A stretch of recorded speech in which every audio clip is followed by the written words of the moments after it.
Hey everyone, welcome back to my channel. My name is Ayush and you are watching the Indian Dev. So guys, in this particular video, I'll be sharing my front-end interview experience at the Indian unicorn Cars24.com. I applied for React.js lead role at Cars24.com. तो इस पूरी video में जो कि मेरा interview experience रहने वाला है, इसमें मैं स्टेप बाय स्टेप बताऊंगा कि कैसे मैंने अप्लाई किया, कैसे मेरे पास कॉल आई, एचआर से क्या कम्युनिकेशन हुआ, जो हमारा टेक्निकल इंटरव्यू थे वो कितने राउंड टेक्निकल इंटरव्यूज थे, क्या की नोट है जो कि आप इस पूरे इंटरव्यू एक्सपीरियंस से आप नोट डाउन कर सकते हैं. So I will be discussing about all and जो भी हमारे टेक्निकल इंटरव्यूज थे उनके बारे में इन डेप्थ बात करने वाला हूँ. इसमें कैसे क्वेश्चन पूछे गए, उसका मैंने कैसे सॉल्यूशन दिया, किसमें क्या क्रॉस क्वेश्चनिंग हुई. तो इस तरह का इंटरव्यू एक्सपीरियंस पूरा रहने वाला है. So make sure to watch this video till end. In the end I will be discussing कि आप जब भी इंटरव्यूज अप्लाई कर रहे हैं Cars24.com में, क्या की फैक्टर्स हैं जो आपको हेल्प करेंगे to get hired in Cars24.com. So without any further delay, let's get into the video. So first thing is the position was for React.js lead for Noida location. So starting से बात करते हैं. सबसे पहले मैंने जॉब की opening देखी. मैं जॉब स्विच के प्लान में ही था. इससे पहले रिमोट जॉब्स थी, अभी ऑफिस जॉब का प्लान था क्योंकि मोस्टली रिमोट जॉब्स थोड़ी कम हो चुकी थी. तो Cars24 में ओपनिंग आई React.js लीड के लिए और मेरा एक्सपीरियंस अराउंड 6 और 6.2 कह सकते हैं, इतना एक्सपीरियंस था विद फुल स्टैक डेवलपमेंट और and majorly on front end side मैंने काम किया रिसेंट 1.5 ईयर्स में. ये जो इनकी ओपनिंग थी ये इंस्टा हायर पे अवेलेबल थी, लिंक्डइन पे अवेलेबल थी. जहां से मैंने अप्लाई किया था, अप्लाई करने के 2 3 4 5 दिन बाद कोई कॉल रिसीव नहीं हुई क्योंकि नंबर ऑफ एप्लीकेंट्स बहुत ज्यादा थे. फिर I tried to reach out people on LinkedIn पर लोगों से कनेक्ट किया जो कि Cars24 में फ्रंट एंड या फिर टेक रोल में हायर्ड थे ऑलरेडी और जो कि पिछले 2 3 साल से काम कर रहे थे वहां पे Cars24 में. Based on that I started writing them that I need referral for this particular profile and all. फिर वहां से one of the employ of Cars24 referred me for this particular position and then I got the call from the HR. First की point is like अगर आप apply कर रहे हो और आपके पास कोई कॉल्स नहीं आ रहे तो यू कैन ट्राई कि आप रेफरल ट्राई कर सकते हैं. तो आप रेफरल के लिए पूछ सकते हैं बाकी लोगों से लिंक्डइन पर. तो कॉल आई एचआर की, एचआर के अकॉर्डिंग नॉर्मल कन्वर्सेशन के करंट सीटीसी क्या है, एक्सपीरियंस क्या है और मेजरली किस पे काम किया है इसके रिगार्डिंग डिस्कशन हुआ. एंड देन आफ्टर लोकेशन के अराउंड डिस्कशन हुआ और फिर स्केड्यूल होता है फर्स्ट राउंड. और राउंड्स की बात करें तो टोटल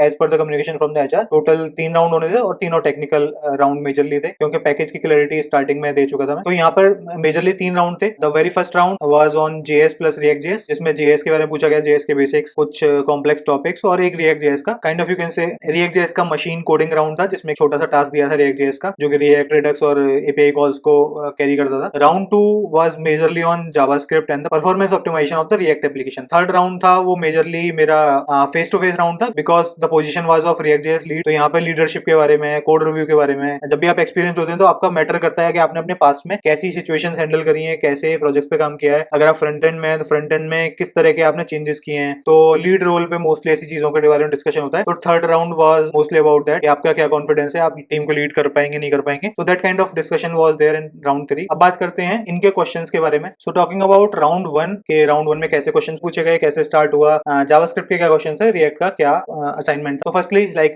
राउंड 1 जब स्टार्ट हुआ तो it was with a senior person. तो हमारा बेसिक इंट्रोडक्शन हुआ. वी डिस्कस्ड अबाउट पास्ट में मैंने कैसे प्रोजेक्ट पे काम किया है. We discussed about like mostly because React.js lead की पोजीशन थी तो Node.js की तरफ उतना फोकस नहीं था. मोस्टली फ्रंट एंड की तरफ ज्यादा फोकस था कि फ्रंट एंड में क्या अचीव करा है, परफॉर्मेंस के ऊपर कभी काम किया है नहीं किया है. Although position was for React.js lead but in discussion Next.js भी था because Next.js is already so much popular for the company which is having user facing app. Next.js पे उतना काम नहीं किया बट उससे पहले मैंने Next.js पढ़ के उसके ऊपर एक पूरा ब्लॉग एप्लीकेशन वगैरह बना के डिप्लॉयमेंट वगैरह करके जा चुका था. तो I was able to answer few of the questions from Next.js. क्यों यूज होता है, व्हाट आर द एडवांटेज, हमें क्यों यूज करना चाहिए, उस टाइप का डिस्कशन हुआ. I think at the time they were analysing like React.js के अलावा अगर Next.js पे काम करना पड़ा तो I will be able to do or not. तो अराउंड 20 मिनट्स इसमें अपने इंट्रोडक्शन और पुराने प्रोजेक्ट के डिस्कशन में निकल गया था. फिर JS के कुछ क्वेश्चंस थे जैसे JS के होस्टिंग के बारे में. तो होस्टिंग में again we talk about the definition and all. Like अगर आप फिर से वही चीज बताएंगे कि यार जो वेयर से कीवर्ड डिफाइन करते हैं उनको टॉप पे ले जाते हैं. तो अगर आपने अक्षय शनि का नमस्ते जावास्क्रिप्ट देखी है उसी तरह से जैसे नमस्ते जावास्क्रिप्ट में एक्सप्लेन किया गया, I explain pretty much like that only. तो वहां से थोड़ा कॉन्फिडेंस आया कि यार I was able to explain the very first question. उसके बाद जो क्वेश्चंस थे वो सारे प्रोमिसेस से थे. Like from the very basic what are the promises, promise के कितने मेथड्स हैं, डिफरेंसेस पूछे गए, settled, all settled, promise dot all, कहां पे यूज करते हैं, क्यों यूज करते हैं. तो इस तरह के क्वेश्चंस थे प्रोमिसेस के. फिर इसके बाद अराउंड 30 मिनट्स बचे थे. उस 30 मिनट्स में एक React.js का असाइनमेंट था जो कि इन्वॉल्व करता था React को, टेलविंड को और Redux टूलकिट को. इसमें असाइनमेंट की अगर हम बात करें, इसमें बेसिकली रिक्वायरमेंट ये थी कि हमें React, टेलविंड और Redux टूलकिट का यूज करके एक एपीआई थी जेसन प्लेस होल्डर की पोस्ट वाली, उस एपीआई को कॉल करना था और उसका जो रिजल्ट था वो एक टेबल के फॉर्मेट में दिखाना था. मेजरली वही था, जब भी एप्लीकेशन लोड होगा तो वो अपना डेटा एपीआई से लेके आएगा और अगर 1 मिनट से पहले मैं फिर से रिफ्रेश पे क्लिक करता हूँ तो वो डेटा Redux से लाके शो करेगा ऑन द फ्रंट एंड. तो फ्लो वही था कि मुझे एक टेबल फॉर्मेट में वो डेटा दिखाना था. वो डेटा कहाँ से आएगा वो डिपेंड करता है कि एपीआई API से लेना है या फिर Redux से लेना है। ये अगर रिफ्रेश का बटन है, मैं रिफ्रेश के बटन पे क्लिक करता हूँ तो API से लाए, और अगर 1 मिनट के अंदर कई बार मैं क्लिक कर देता हूँ वो केवल Redux से डेटा लेके आएगा, API कॉल नहीं करेगा। और इसमें मेजरली वही 30 मिनट्स का टाइम था और ये सारी चीजें करनी थी। तो मेजरली क्लैरिटी थी कि CSS का ऐसा कोई कंसर्न नहीं है, फिर भी अगर यूज करना चाहते हो तो टेलविंड एक अवेलेबल है। तो उनका अपनी तरफ से एक पूरा basic template of React was ready and I coded that particular problem statement. I can share the code as well. Yes, here is the code जो कि at the time I worked on that. Let me run it as well. ये पूरा इसका template मिला हुआ था, तो let me show. So here is the list. You can see I defined this thing Cars24 post. एक button है जिसपे क्या क्लिक करके रिफ्रेश कर सकते हो फीड को, right? Let me go in the inspect as well. In the network, if you can see, I have clicked on refresh post. Like अगर 1 मिनट नहीं हुआ तो सबसे पहले मैं क्लिक करता हूँ तो वो पोस्ट की कॉल नहीं मारेगा, वो सीधे Redux से डेटा लेके आ रहा होगा। बाकी बेसिक पेजिनेशन ही है जो लगा हुआ है ना, अगर हो गया होगा 1 मिनट तो दोबारा कॉल जाएगी। So here is the result. This was all like 30 minutes के लिए, ये ही टास्क था मेजरली। इसके बाद हमने कोड पे डिस्कशन किए थे कि इसका जो भी वगैरह हम भी कोड देख रहे थे, कोड के बारे में डिस्कशन हुए थे कि यार इसको कैसे और कैसे ऑप्टिमाइज कर सकते हैं। मैंने ऑलरेडी काफी चीजें फॉलो करी थी, जो हमारा फर्स्ट राउंड था उसमें ऑल ओवर यही था। And after that like after this interview on the same day I got the call कि फर्स्ट राउंड इज क्लियर, आपको सेकंड राउंड करना है। और सेकंड राउंड में like they were pretty clear, like HR की तरफ से इन्फॉर्मेशन आई थी कि मोस्टली वो राउंड परफॉर्मेंस ऑप्टिमाइजेशन के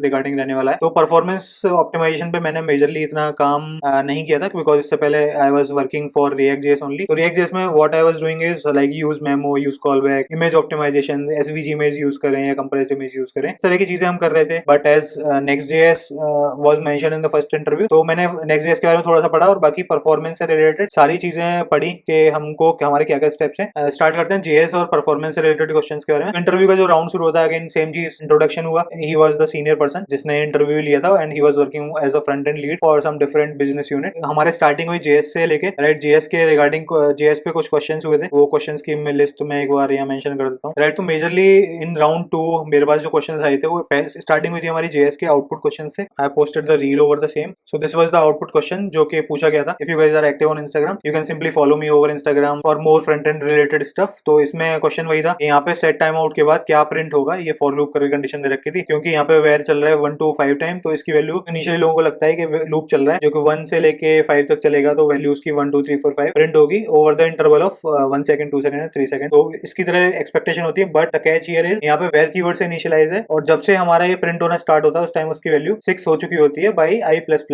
तो ये पूरे टाइम 6 प्रिंट होता है 5 टाइम, राइट। अब इसका क्वेश्चन ये था, इसके अराउंड क्वेश्चन ये था कि हम क्या इसमें चेंजेस करें कि जिससे हमारी वैल्यू 1 2 3 4 5 सीक्वेंशियली प्रिंट हो after time difference of 1 second 2 second 3 second and so on. तो उसके लिए सोल्यूशन सीधे सीधे यही था कि हम इस वेयर कीवर्ड की जगह सिंपली लेट कीवर्ड यूज कर लें, तो हर बार वो नया कीवर्ड इनिशियलाइज होगा, तो उसके साथ साथ मुझे जो वैल्यू मिलेगी वो सही मिलेगी। तो यू कैन सी 1 2 3 4 5 मैं प्रिंट कर पाता हूँ। सो this was my solution. But again उसके बाद क्वेश्चन वही था कि भाई इसको बिना लेट कन्वर्ट के ये कर सकते हैं या नहीं कर सकते। तो टाइम आता है क्लोजर का concept. You know about the closures, you can simply solve it. तो उसके लिए हम क्या कर सकते हैं, what I did is I created a method print I, right. उसमें मैं आई पास कर रहा हूँ, एक फंक्शन में पास कर रहा हूँ, तो उसके लिए वैल्यू जो मिली है, तो उस वैल्यू ने इस फंक्शन के लिए जो सेट टाइम आउट के अंदर चल रहा है उसके साथ एक क्लोजर फॉर्म कर लिया, तो जिसकी वजह से उसकी वैल्यू जो उसके रेफरेंस में पास हुई थी वो 1 2 3 4 5। तो इस तरह के 2 सॉल्यूशंस थे जो दोनों मैंने उस टाइम दे दिए थे। Then we moved on to the next question. promise.all का क्वेश्चन आया था। I was already prepared with these promise questions, because mostly जो भी आपके फ्रंट एंड के इंटरव्यू क्वेश्चंस रहते हैं उसमें आपको देखने को मिल जाता है polyfill of filter, polyfill of map, reduce for each. तो ये सारे मेरे प्रिपेयर थे, तो वो I was able to do it. Like if you guys need to understand पॉलीफिल्स क्या होते हैं, पॉलीफिल्स हम कैसे डिफाइन करते हैं, तो उसके लिए you can follow these videos. I can drop the link in the description as well. The next thing was about polyfill of memoization. Memoization is again a technique. If you know about the use memo, like use memo क्या करता है, कोई भी calculation है वो कब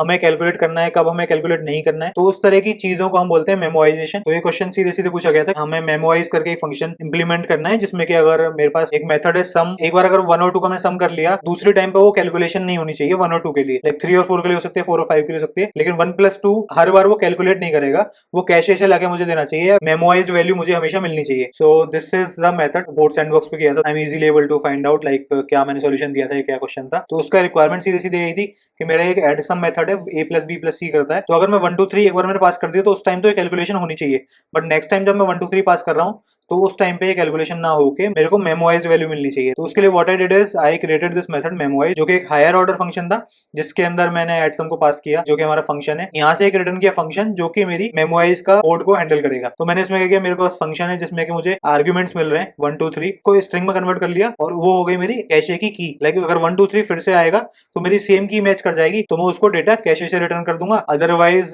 मैं सीधे तो उस फंक्शन को कॉल कर दूंगा, दैट इज एडसम, जो हमें मिला है यहाँ से एज अ पैरामीटर। तो एडसम को कॉल करूंगा, सम जो मुझे मिल जाएगा कैशे में सेव करके और रिटर्न कर दूंगा। तो मेरे पास जो वैल्यूज आएंगी यहाँ से रिटर्न होकर वैल्यू भी मिल जाएगी, और मेरे कैशे के अंदर एंट्री भी हो जाएगी, 1 2 3 का डेटा आ चुका है। तो यहाँ पे अगर मैं लॉग लगा दूं कि किस बार, और ऊपर लिख देते हैं कि इस बार गया है कैशे में से, मैं इसको सेव करता हूँ, let me see in the console. तो यहाँ आप देख सकते हो 1 2 3 के लिए पहली बार वैल्यू कैलकुलेट हुई, और दूसरी बार जब मैंने 1 2 3 करा तो वो कैशे से उसको वैल्यू मिल गई। तो इसका मतलब I was able to achieve memoize method जो करता है। अब मैं इसको कितनी बार भी कॉल कर लूँ अगर मैं, राइट।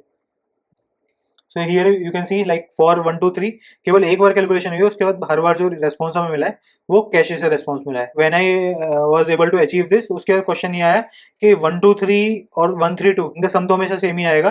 तो ऐसा कुछ कर सकते हैं कि हम 1 3 2 के लिए भी, मतलब अगर सेम काइंड ऑफ पैरामीटर मिले, या 1 2 3 3 2 1, लुकिंग अराउंड द सॉल्यूशन कि हम क्या कर सकते हैं क्या नहीं कर सकते, देन आई आइडेंटिफाइड कि यहाँ पे मैं आर्ग्यूमेंट्स को स्ट्रिंग में कन्वर्ट कर रहा हूँ। तो व्हाट इफ लाइक मैं इसको पहले सॉर्ट कर दूं, ताकि मेरी की 1 2 3 हो, 3 2 1 हो, 1 3 2 हो, सबके केस में वो की सेम ही बनेगी। सो यू कैन सी केवल एक बार ही कैलकुलेशन हुई 1 2 3 के लिए। अब मैं अगर इसको 3 2 1 भी कर दूं, 3 2 1 भी कर दूं, तब भी वो कैशे से ही डेटा लेके आ रहा है। तो लाइक दीज वर 2 क्वेश्चंस जिसके अराउंड डिस्कशन हुआ मोस्टली। तो जीएस आउटपुट क्वेश्चन हमारा हो गया है, प्रॉमिस डॉट ऑल हो गया, मेमोराइजेशन हो गया। Now comes the important part, जिसपे मोस्टली ये इंटरव्यू का राउंड डिपेंड करता था परफॉर्मेंस रिलेटेड क्वेश्चंस के बारे में। सो मोस्टली कोर वेब विटल्स के बारे में पढ़ के गया था। मेजरली जो क्वेश्चन था वो यही था, परफॉर्मेंस ऑप्टिमाइजेशन में क्या क्या करते हो, क्या क्या डिटेलिंग पता है, कोर वेब विटल्स के बारे में क्या पता है, या फिर लाइट हाउस के बारे में क्या पता है, कैसे ऑप्टिमाइज करते हैं। जिसमें कि मैंने कोर वेब विटल्स के बारे में एक्सप्लेन कर दिया। ये जो कोर वेब विटल्स है वो कौन कौन से हैं। एलसीपी, लार्जेस्ट कंटेंटफुल पेंट, जब भी आपका कोई पेज लोड होता है तो कौन सा ऐसा एलिमेंट है जिसको सबसे ज्यादा टाइम लगा लोड होने में, तो दैट इज द एलसीपी एलिमेंट। तो एलसीपी जो हमारे इसकी वैल्यू है ये 2.4 सेकंड से नीचे रहनी चाहिए, राइट। अगर इससे ऊपर है तो वो आपकी एलसीपी की वैल्यू एवरेज या फिर पुअर हो जाती है। सिमिलरली सीएलएस की वैल्यू 0 होनी चाहिए। सीएलएस क्या होता है, क्यूमुलेटिव लेआउट शिफ्ट। जैसे कि आपका वेबसाइट पे हेडर है और फुटर है, आपने जब हमारा रिएक्ट एप्लीकेशन लोड होता है, कोई भी एप्लीकेशन लोड होता है, बीच में कोई एपीआई कॉल से डेटा आ रहा है, तो आपका अगर जो फुटर है, एपीआई कॉल का डेटा है, फुटर आपका नीचे शिफ्ट हो गया, तो यहाँ पे यूजर एक्सपीरियंस ऐसे खराब होता है कि आपका हेडर विजिबल है और फुटर विजिबल है। फुटर में हो सकता है कोई इन्फॉर्मेशन यूजर रीड कर रहा है, तो उस टाइम पे अगर वो लेआउट ही शिफ्ट हो गया, यूजर रीड नहीं कर पाया, तो उसके लिए वो it is not a good experience. CLS है जिसमें कि हमें अपने लेआउट्स को एज मच एज पॉसिबल हमें स्टैटिक रखना चाहिए, ताकि वो लेआउट शिफ्ट देखने को ना मिले। Third thing is एफआईडी, that is first input delay. जब भी आपकी वेबसाइट लोड होती है तो इनिशियली वो कुछ माइनस सेकंड या मिली सेकंड के लिए इंटरेक्टिव नहीं रहती, तो उसको कहते हैं जब फर्स्ट इनपुट डिले, कि वो डिले जब मैं अपना कोई भी पहला इंटरेक्टिव इनपुट कर पाया उसके और वेबसाइट लोड होने में कितना डिफरेंस है, तो दैट इज एफआईडी। और आईएनपी उस टाइम पे नया आया था। INP is again a new core web vital. INP is interaction to next paint. Initially जो गूगल चेक करता था वो चेक करता था कि आपका पेज लोड कैसा है, कोई सीएलएस तो नहीं है, फर्स्ट इनपुट डिले ज्यादा लेट तो नहीं है, मतलब वेबसाइट इंटरेक्टिव है नहीं। बट विद आईएनपी क्या है, आपको अपने यूजर की जो एक्सपीरियंस है वो थ्रू आउट द जर्नी आपकी अच्छी होनी चाहिए। अगर मैं कहीं भी किसी भी वेबसाइट पे किसी भी टाइम पे कहीं भी कोई क्लिक कर रहा हूँ तो उसका इंटरेक्शन का टाइम कितना लग रहा है, तो दैट कम्स अंडर आईएनपी। और आईएनपी की वैल्यू हमारी है 200 मिली सेकंड, राइट। अगर मैंने किसी बटन पे क्लिक करा और 200 मिली सेकंड के अंदर मुझे कोई भी इंटरेक्शन नहीं दिखा, वो मेरा यूआई अपडेट नहीं हुआ, दैट मींस कि उसका आईएनपी इज बैड। तो ये कोर वेब वाइटल्स हैं जो कि आप इधर लाइट हाउस में भी देख सकते हैं। जैसे कि अगर मैं इस वेबसाइट के लिए चेक करूं तो लाइट हाउस आपको क्रोम डेव टूल्स में मिल जाएगा। लाइट हाउस पर I can check like analyse page load, तो इसमें वो सारी इन्फॉर्मेशन मिल जाती है कि वेबसाइट की परफॉर्मेंस कैसी है, एलसीपी एलिमेंट क्या है, सीएलएस तो नहीं आ रहा वेबसाइट में। तो यहाँ आप देख सकते हो ये एक बेसिक वेबसाइट है जो कि एचटीएमएल सीएसएस पे बनी हुई है। तो यहाँ पे इसकी performance is good, accessibility is good, और यहाँ सजेस्ट कर रहा है बेस्ट प्रैक्टिसेस के लिए कि आप क्या सोल्यूशन लगा सकते हैं क्या नहीं लगा सकते। और भी चीजें बता रहा है कि इन लिंक के जो नाम है वो डिस्क्रिप्टिव नहीं है, या फिर हमारा जो एलसीपी था वो कितना आया, सीएसएस न्यू सीएसएस तो नहीं। तो ऐसे सजेशन ये दे देता है। जो मैं डिस्कस करता था एलसीपी की वैल्यू ये 2.4 से नीचे है तो आपका 1 सेकंड, एफसीपी की वैल्यू क्या है, सीएलएस की वैल्यू क्या है, तो ये इसके अराउंड मोस्टली डिस्कशन हुआ था। I was able to explain के कोर वेब वाइटल्स क्या हैं, कैसे हम मेजर कर सकते हैं, इंप्रूवमेंट्स कहां से दिखते हैं। तो इंप्रूवमेंट्स में इनिशियल लेवल के तो यहीं से दिख जाते हैं। अगर कुछ कॉम्प्लेक्स वेबसाइट है तो आपको मे बी कोड प्रैक्टिसेस और वो सारी चीजें देखनी पड़े। तो उसके लिए like at the same time I created this video on Instagram. If you guys are on Instagram you can simply follow me over Instagram. Instagram handle is the Indian dev. तो यहाँ I uploaded this performance optimisation reel, जिसमें कि मैंने वो सारे point mention किए कि हम एक रिएक्ट वेबसाइट की परफॉर्मेंस को ऑप्टिमाइज करने के लिए क्या क्या चीजें कर सकते हैं। तो उसमें नंबर 1 थी इमेज ऑप्टिमाइजेशन, जिसमें कि हम आई वाज टॉकिंग अबाउट कि हम एक सही फॉर्मेट यूज करें, आइकन्स हैं, छोटी चीजें, एसवीजी यूज कर लें, पीएनजी यूज कर रहे हैं तो पीएनजी भी हम कंप्रेस करके यूज कर सकते हैं। ऐसी कोई इमेज है जो हमें बार बार लोड करनी है तो हम उसको कैशे करके रख सकते हैं अपने लोकल में, ताकि वो बार बार सर्वर से डाउनलोड ना हो। Next thing is lazy loading, मतलब रिएक्ट ऑलरेडी प्रोवाइड करता है लेजी लोडिंग और कोड स्प्लिटिंग का कंसेप्ट। तो लेजी लोडिंग आप लगा सकते हैं, कोड स्प्लिटिंग लगा सकते हैं, ताकि आपकी बिल्ड जो एक बड़ी बिल्ड ना बन के चंक्स में आ जाए। तो आप इस पूरी वीडियो को फॉलो कर सकते हैं, इसमें और भी डिटेल्स में मैंने बात करी है। Next thing was use memo hook. Use memo hook का आप यूज कर सकते हैं, यूज कॉलबैक का यूज आप कर सकते हैं। मेजरली आपको लॉजिकल पार्ट भी आपको देखना पड़ेगा कि आपने कंपोनेंट को डिजाइन कैसे किया है, कैसे आप डेटा फ्लो करा रहे हैं, तो ये सारी चीजें मैटर करती हैं रिएक्ट एप्लीकेशन में। बाकी यहाँ पे आप जो मैंने दे रखा है रिएक्ट ऐप प्रोफाइलिंग, आप अपने रिएक्ट ऐप को प्रोफाइल कर सकते हो कि किस टाइम वो ज्यादा मेमोरी कंज्यूम कर रहा है, किस टाइम ज्यादा ऑपरेशंस हो रहे हैं। कई ऐसे एक्सटेंशन है जिससे आप चेक कर सकते हो कि आपका एप्लीकेशन कितनी बार रेंडर कर रहा है। तो आप देख सकते हो कि किसी एक पर्टिकुलर बटन की क्लिक पे आपको वो रेंडर चाहिए था, नहीं चाहिए था। तो उस टाइप की इन्फॉर्मेशन मैं इस रील में दे रखी है, you can check it out. So yeah that was all about the second round. Last में हमारे डिस्कशन हुए थे कि यार Cars24 की कैसी वेबसाइट्स हैं, इतना ट्रैफिक रहता है, और उधर से भी क्वेश्चंस वैसे ही थे कि आपने अब तक कितने ट्रैफिक पे काम किया है, यूजर रिलेटेड इश्यूज को कैसे हैंडल किया है। तो उस तरह के कुछ माइनर क्वेश्चंस और थे। एंड लास्टली लाइक ये राउंड 2 के कंप्लीशन के बाद 2 से 3 दिन के बाद कॉल आई राउंड 2 के बाद। तब तक मैं होप हो चुका था कि राउंड 3 होगा या नहीं होगा, बट 2 दिन के बाद अपडेट आ गई थी कि राउंड 2 आपका क्लियर हो चुका है। राउंड 3 था फेस टू फेस राउंड था, जिसमें कि like senior director of engineering के साथ इंटरव्यू शेड्यूल हुआ। तो वो नोएडा लोकेशन का था, तो आई ट्रेवल टू नोएडा। वहां पर इनिशियली हमारे आपस में डिस्कशन हुए, इंट्रोडक्शन हुए, लीडरशिप के रिगार्डिंग क्वेश्चंस हुए। प्रीवियसली मैंने कोई टीम लीड करी है, नहीं करी है, जूनियर्स को मेंटर किया है, नहीं किया है, तो वैसे क्वेश्चंस थे। मोस्टली जब भी आप लीडरशिप के इंटरव्यू देते हो तो जितने भी मैंने इंटरव्यू दिए उसमें सब में एक कॉमन क्वेश्चन यही था कि आपने मोस्ट रिसेंट कौन सा चैलेंज सबसे ज्यादा फेस किया है, उसको आपने कैसे सॉल्व किया है। तो उस तरह के क्वेश्चंस थे। I mentioned about like UI library in my last conversation. I built a UI library के अंदर हमने आइटम्स बनाए सारे। तो ओवर द टाइम डेवलपर्स की प्रोडक्टिविटी कैसे इंक्रीज की, उसके अराउंड काफी डिस्कशन हमने किया। यूआई लाइब्रेरी को बंडल कैसे करा, यूआई लाइब्रेरी को डिप्लॉय कैसे करा, पैकेजिंग कैसे करी, उसकी स्टोरी बुक यूज किया नहीं किया। तो उस तरह की चीजों का डिस्कशन हमारे रहे उस लीडरशिप वाले फेज में। And the last thing was like he shared a code repo, जिसके अंदर थोड़ा कॉम्प्लेक्स कोड था, नेक्स्ट.जेएस में लिखा हुआ था। तो उस कोड के रिगार्डिंग वही 10 से 15 मिनट मिले थे कि इसमें आप देखो कि इसमें आप क्या इंप्रूव कर सकते हो। तो I looked around that code. तो अराउंड 10 से 15 मिनट में मैंने 10 से 15 ऐसी चीजें निकाल दी जो कि हम उसको ऑप्टिमाइज कर सकते हैं। तो ऑन दैट बेसिस फिर कुछ डिस्कशंस वैसे हुए, रोल के रिगार्डिंग में डिस्कशन हुए, टीम के रिगार्डिंग में डिस्कशन हुए कि किस प्रोजेक्ट पे काम मिलने वाला है, किस प्रोजेक्ट के लिए हायरिंग हो रही है, तरह के डिस्कशन हुए थे। That was all about round 1, round 2 and round 3। So I hope आप लोगों को आइडिया लग गया होगा कि किस तरह के क्वेश्चंस पूछे गए थे। राउंड 1 कैसा गया था, कैसे क्वेश्चंस थे जेएस के या रिएक्ट के। राउंड 2 कैसा गया था, जेएस में कैसे क्वेश्चंस थे, या फिर परफॉर्मेंस के रिगार्डिंग आपको क्यों प्रिपेयर करना चाहिए इस टाइप की जो कंपनीज होती हैं जो कि यूजर फेसिंग होती है उनके लिए। And if you are preparing for experience developer, तो आपको लीडरशिप के बारे में, अपने पुराने इंसिडेंट, क्या अचीवमेंट्स रहे हैं आपके, तो उन सबके साथ आपको प्रिपेयर रहना चाहिए। सो आई होप मेरा ये रिएक्ट जेएस लीड पोजीशन के लिए जो इंटरव्यू एक्सपीरियंस जो मैंने अभी शेयर किया लोगों के लिए हेल्पफुल रहे for Cars24 and other front end related interview opportunities. So if you guys really like this video और आपको इस वीडियो से कुछ भी सीखने को मिला है, इन्फॉर्मेशन मिली है, तो make sure to hit the like button. Comment में you can ask any question, like इसी राउंड के बारे में डिटेल में जानना हो, एचआर के बारे में डिटेल में जानना हो, या फिर रेफरल मैंने कैसे अचीव किया या कैसा इंटरेक्शन रहा, you can simply ask me in the comments. और अगर कुछ ज्यादा पर्सनल है, you can simply connect with me on LinkedIn. And again, like if you guys are using Instagram on daily basis, make sure to follow the Indian Dev. Thank you so much for watching this video, guys. Even when you feel low, you can still go. Even when you feel slow, you can still go. Even when there's no hope, you can still go. I never answer to no, man, I still go.